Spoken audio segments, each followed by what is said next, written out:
ओम शांति। 4 मार्च 2025 के अनमोल मधुर महावाक्य हैं।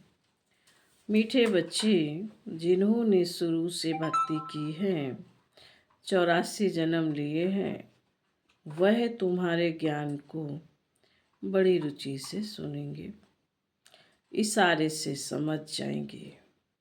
प्रश्न: देवी देवता घराने के नज़दीक वाली आत्मा है या दूर वाली, उसकी परख क्या होगी?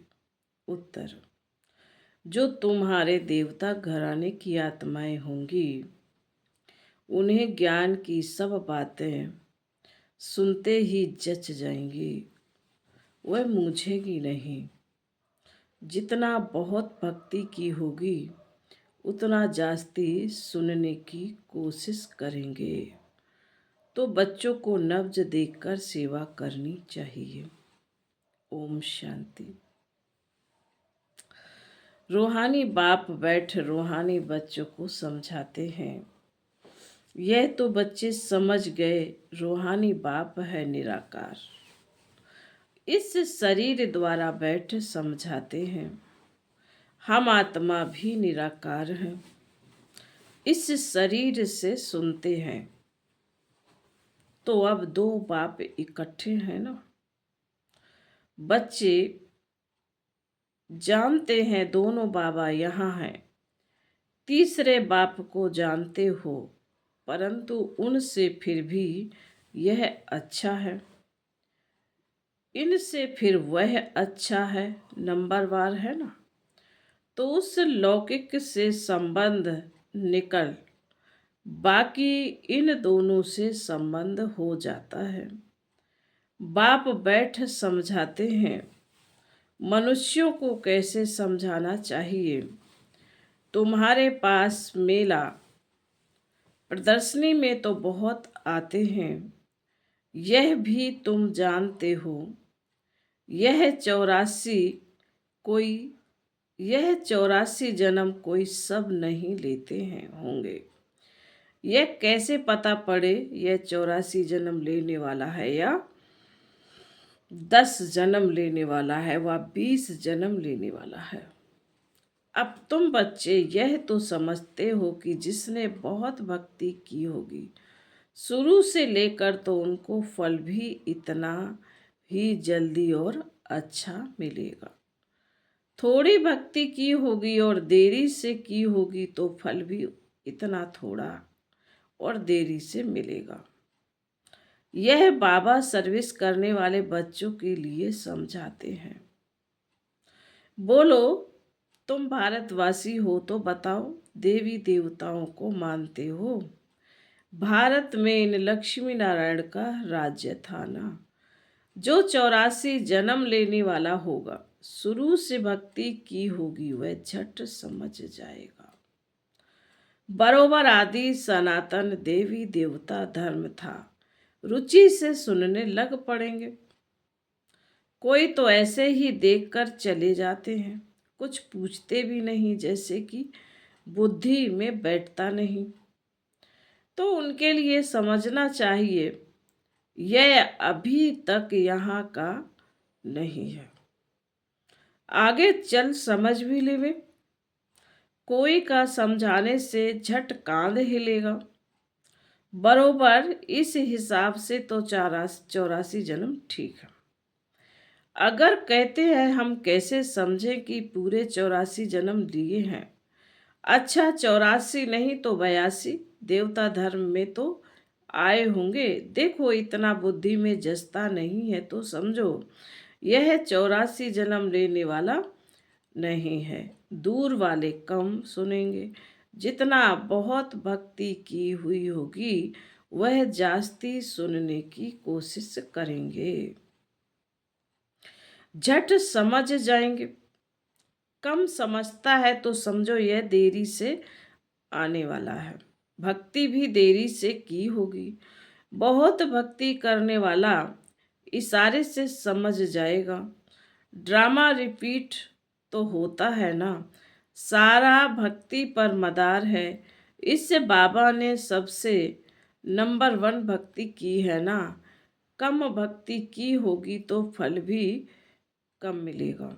यह सब समझने की बातें हैं। मोटी बुद्धि वाले धारणा कर नहीं सकेंगे। यह मेले प्रदर्शनियां तो होती रहेंगी, सब भाषाओं में निकलेंगी। सारी दुनिया को समझाना है ना। तुम हो सच्चे सच्चे पैगंबर और मैसेंजर। वह धर्म स्थापक तो कुछ भी नहीं करते, ना वह गुरु हैं। गुरु कहते हैं परंतु वह कोई सद्गति दाता थोड़े ही हैं। वह जब आते हैं उनकी संस्था ही नहीं है तो सद्गति किसकी करेंगे। गुरु वह जो सद्गति दे, दुख की दुनिया से शांति धाम ले जाए। क्राइस्ट आदि गुरु नहीं है, वह सिर्फ धर्म स्थापक है। उन्हों का और कोई पोजीशन नहीं है। पोजीशन तो उन्हों का है जो पहले पहले सतो प्रधान में फिर सतो रजो तमो में आते हैं। वह तो सिर्फ अपना धर्म स्थापन कर पुनर्जन्म लेते रहेंगे। जब फिर सबकी तमो प्रधान अवस्था होगी तो बाप आकर सबको पवित्र बनाए ले जाते हैं। पावन बना तो फिर पतित दुनिया में नहीं रह सकते। पवित्र आत्माएं चली जाएंगी मुक्ति में, फिर जीवन मुक्ति में आएंगी। कहते भी हैं वह लिबरेटर है, गाइड है, परंतु इसका भी अर्थ नहीं समझते। अर्थ समझ जाएं तो उनको जान जाएं। सतयुग में भक्ति मार्ग के अक्षर भी बंद हो जाते हैं। यह भी ड्रामा में नूंद है जो सब अपना अपना पार्ट बजाते रहते हैं। सदगति को एक भी पा न सके। अभी तुमको यह ज्ञान मिल रहा है। बाप भी कहते हैं मैं कल्प कल्प कल्प के संगम युगे आता हूँ। इनको कहा जाता है कल्याणकारी संगम युग, और कोई युग कल्याणकारी नहीं है। सतयुग और त्रेता के संगम का कोई महत्व नहीं। सूर्यवंशी पास्ट हुई, फिर चंद्रवंशी राज चलता है। चंद्रवंशी से वैश्यवंशी बनेंगे तो चंद्रवंशी पास्ट हो गए। उनके बाद क्या बने वह पता ही नहीं रहता। चित्र आदि रहते हैं तो समझेंगे यह सूर्यवंशी हमारे बड़े थे, यह चंद्रवंशी थे। वह महाराजा, वह राजा, वह बड़े धनवान थे। वह फिर भी नापास तो हुए ना। यह बातें कोई शास्त्रों आदि में नहीं है। अब बाप बैठ समझाते हैं। सभी कहते हमको लिबरेट करो, पतित से पावन बनाओ। सुख के लिए नहीं कहेंगे क्योंकि सुख के लिए निंदा कर दी है। शास्त्रों में है, शास्त्रों में सब कहेंगे मन की शांति कैसे मिले। अभी तुम बच्चे समझते हो तुमको सुख शांति दोनों मिलते हैं। जहाँ शांति है वहाँ सुख है, जहाँ अशांति है वहाँ दुख है। सतयुग में सुख अशांति है, यहाँ दुख अशांति है। यह बाप बैठ समझाते हैं। तुमको माया रावण ने कितना तुच्छ बुद्धि बनाया है। यह भी ड्रामा बना हुआ है। बाप कहते हैं मैं भी ड्रामा के बंधन में बांधा हुआ हूँ। मेरा पार्ट ही अभी है जो बजा रहा हूँ। कहते भी हैं बाबा कल्प कल्प आप ही आकर भ्रष्टाचारी पतित से श्रेष्ठाचारी पावन बनाते हो। भ्रष्टाचारी बने हो रावण द्वारा, अब बाप आकर मनुष्य से देवता बनाते हैं। यह जो गायन है उनका अर्थ बाप ही आकर समझाते हैं। उस अकाल तख्त पर बैठने वाले भी इसका अर्थ नहीं समझते। बाबा ने तुमको समझाया है। आत्मा अकाल मूर्त है। आत्मा का यह शरीर है रथ। आत्मा का यह शरीर है रथ। इस पर अकाल अर्थात जिसको काल नहीं खाता वह आत्मा विराजमान है। सतयुग में तुमको काल नहीं खाएगा। अकाले मृत्यु कभी नहीं होंगी। वह है ही अमर लोक, यह है मृत्यु लोक।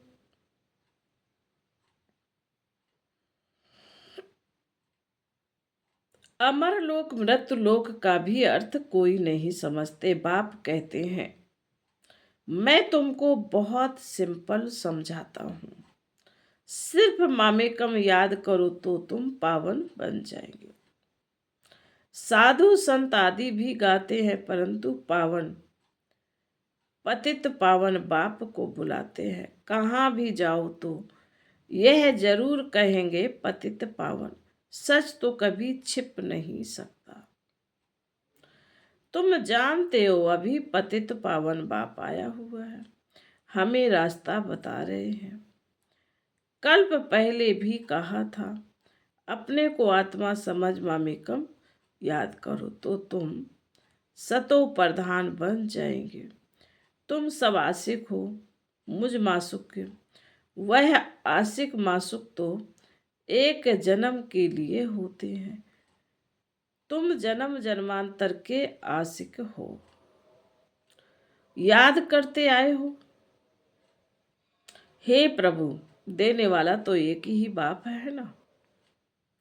बच्चे सब बाप से ही मांगेंगे। आत्मा जब दुखी होती है तो बाप को याद करती है। सुख में कोई याद नहीं करते, दुख में याद करते। बाबा आकर सदगति दो। जैसे गुरु के पास जाते हैं हमको बच्चा दो, अच्छा बच्चा मिल गया तो बहुत खुशी मिलेगी होगी। बच्चा नहीं हुआ तो कहेंगे ईश्वर की भाभी। ड्रामा को तो वह समझते ही नहीं। अगर वह ड्रामा कहें तो फिर सारा मालूम होना चाहिए। तुम ड्रामा को जानते हो और कोई नहीं जानते, ना कोई शास्त्रों में ही है। ड्रामा माना ड्रामा, उनके आदि मध्य अंत का पता होना चाहिए। बाप कहते हैं मैं 5-5 हजार वर्ष बाद आता हूँ। यह 4 युग बिल्कुल इक्वल हैं। स्वास्तिका का भी महत्व है ना। खाता जो बनाते हैं तो उसमें स्वास्तिका बनाते हैं। यह भी खाता है। हमारा फायदा कैसे होता है, फिर घाटा कैसे पड़ता है। घाटा पड़ते पड़ते अभी पूरा घाटा पड़ गया है। यह हार जीत का खेल है। पैसा है और हेल्थ भी है तो सुख है। पैसा है हेल्थ नहीं तो सुख नहीं। तुमको हेल्थ वेल्थ दोनों देता हूँ तो हैप्पीनेस है ही।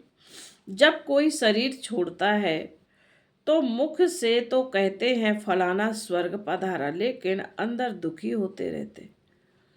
इसमें तो और ही खुश होना चाहिए। फिर उनकी आत्मा को नरक में क्यों बुलाते हो। कुछ भी समझ नहीं है। अभी बापा आकर यह सब बातें समझाते हैं। बीज और झाड़ का राज समझाते हैं। ऐसे झाड़ और कोई बना ना सके। यह कोई इसने नहीं बनाया है। इनका कोई गुरु नहीं था। अगर होता तो उनके और भी शिष्य होते ना। मनुष्य समझते हैं इनको कोई गुरु ने सिखाया है, या तो कहते हैं परमात्मा की शक्ति प्रवेश करती है। अरे परमात्मा की शक्ति कैसे प्रवेश करेगी। बेचारे कुछ भी नहीं जानते हैं। बाप खुद बैठ बताते हैं। मैंने कहा था मैं साधारण बूढ़े तन में आता हूँ। आकर तुमको पढ़ाता हूँ, यह भी सुनते हैं।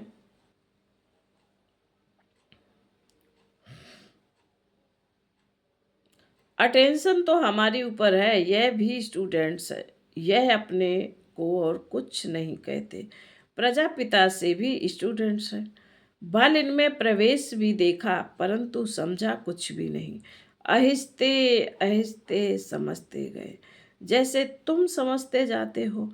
बाप तुमको समझाते हैं, बीच में यह भी समझते जाते हैं, पढ़ते रहते हैं। हर एक स्टूडेंट्स पुरुषार्थ करेंगे पढ़ने का। ब्रह्मा विष्णु शंकर तो है सूक्ष्म वतनवासी, उन्हों का क्या पार्ट है यह भी कोई नहीं जानते। बाप हर एक बात आपे ही समझाते हैं, तुम प्रश्न कोई पूछ नहीं सकते।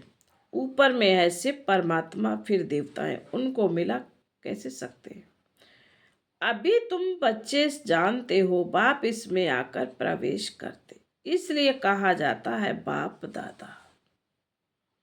बाप अलग है, दादा अलग है। बाप शिव, दादा ब्रह्मा है। वर्षा शिव से मिलता है इन द्वारा। ब्रह्मा हो गए ब्रह्मा के बच्चे, ब्राह्मण हो गए ब्रह्मा के बच्चे। बाप ने एडॉप्ट किया है ड्रामा के प्लान अनुसार। बाप कहते हैं नंबर 1 भक्त यह है। 84 जन्म भी इसने लिए हैं। सांवरा और गोरा भी इनको कहते हैं।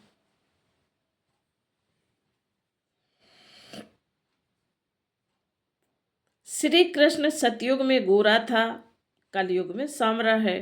पतित है ना, फिर पावन बनते हैं, तुम भी ऐसे बनते हो। यह है आयरन एज वर्ड, वह है गोल्डन एज वर्ड। सीढ़ी का किसी को पता नहीं है, जो पीछे आते हैं वह 84 जन्म थोड़े ही लेते होंगे। वह जरूर कम जन्म लेंगे, फिर सीढ़ी उनको सीढ़ी में दिखा कैसे सकते हैं। बाबा ने समझाया सबसे जास्ती जन्म कौन लेंगे, सबसे कम जन्म कौन लेंगे, यह है नॉलेज। बाप ही नॉलेजफुल पतित पावन है। आदि मध्य अंत की नॉलेज सुना रहे हैं। वह सब नीति नीति करते आए हैं, अपनी आत्मा को ही नहीं जानते, तो बाप को फिर कैसे जानेंगे। सिर्फ कहने मात्र कह देते आत्मा क्या चीज है, कुछ भी नहीं जानते। तुम अभी जानते हो आत्मा अविनाशी है, उसमें 84 जन्मों का अविनाशी पार्ट नूधा हुआ है। इतनी छोटी सी आत्मा में कितना पार्ट नूधा हुआ है। तो अच्छी रीति सुनते और समझते हैं तो समझा जाता है यह नज़दीक वाला है, बुद्धि में नहीं बैठता है तो देरी से आने वाला होगा। सुनाने के समय नब्ज देखी जाती है। समझाने वाले भी नंबरवार है ना। तुम्हारी यह पढ़ाई है, राजधानी स्थापन हो रही है। कोई तो ऊंचते ऊंच राजाई पद पाते हैं, कोई तो प्रजा में नौकर चाकर बनते हैं। बाकी हाँ इतना है कि सतयुग में कोई दुख नहीं होता है, उनको कहा ही जाता है सुख धाम। वहिस्त पास्ट हो गया है, तब तो याद करते हैं ना। मनुष्य समझते हैं स्वर्ग कोई ऊपर छत में होगा। दिलवाड़ा मंदिर में तुम्हारा पूरा यादगार खड़ा है। आदि देव आदि देवी और बच्चे नीचे योग में बैठे हैं, ऊपर में राजाई खड़ी है। मनुष्य तो दर्शन करेंगे, पैसा रखेंगे, समझेंगे कुछ भी नहीं। तुम बच्चों को ज्ञान का तीसरा नेत्र मिला है। तुम सबसे पहले तो बाप की बायोग्राफी को जान गए हो, तो और क्या चाहिए। बाप को जानने से ही सब कुछ में आ जाता है। तो खुशी होनी चाहिए। तुम जानते हो, अभी हम सतयुग में जाकर सोने के महल बनाएंगे, राज्य करेंगे। जो सर्विसेबल बच्चे हैं उन्हों की बुद्धि में रहेगा कि यह सुप्रियोचल नॉलेज सुप्रियोचल फादर देते हैं। सुप्रियोचल फादर कहा जाता है आत्माओं के बाप को। वही सद्गति दाता है, सुख शांति का वर्षा देते हैं। तुम समझा सकते हो, यह सीढ़ी है भारतवासियों की जो 84 जन्म लेते हैं। तुम आते ही आधे में हो तो तुम्हारे 84 जन्म कैसे होंगे? सबसे जास्ती जन्म हम लेते हैं। यह बड़ी समझने की बातें हैं। मुख्य बात ही है पतित से पावन बनने के लिए बुद्धि योग लगाना है। पावन बनने की प्रतिज्ञा कर फिर अगर पतित बनते हैं तो हडगुड एकदम टूट पड़ती हैं। जैसे कि 5 मंजिल से गिरते हैं, बुद्धि ही मलेच्छ की हो जाएगी। दिल अंदर खाता रहेगा, मुख से कुछ निकलेगा नहीं। इसलिए बाप कहते हैं खबरदार रहो। अच्छा, मीठे मीठे सिकिलधे बच्चों प्रति माता पिता बाप दादा का याद प्यार और गुड मॉर्निंग। रूहानी बाप की रूहानी बच्चों को नमस्ते। हम रूहानी बच्चों की रूहानी माता पिता बाप दादा को याद प्यार गुड मॉर्निंग और नमस्ते नमस्ते नमस्ते। ओम शांति। धारणा के लिए मुख्य सार है।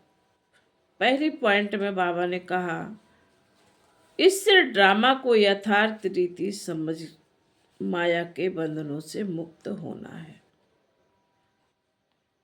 स्वयं को अकाल मूर्त आत्मा समझ बाप को याद कर पावन बनना है। दूसरा पॉइंट, सच्चा सच्चा पैगंबर और मैसेंजर बन सबको शांति धाम सुख धाम का रास्ता बताना है। इस कल्याणकारी संगम युग पर सभी आत्माओं का कल्याण करना है। वरदान, बाप और सेवा की स्मृति से एक रस स्थिति का अनुभव करने वाले सर्व आकर्षण मुक्त भव।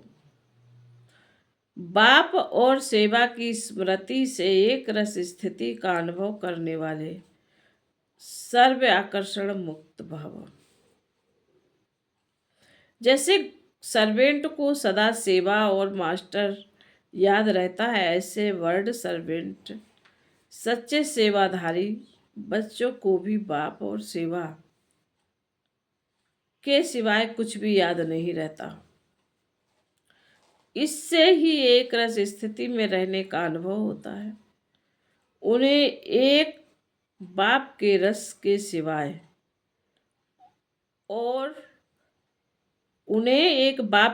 सिवाय सब रस नीरस लगते हैं।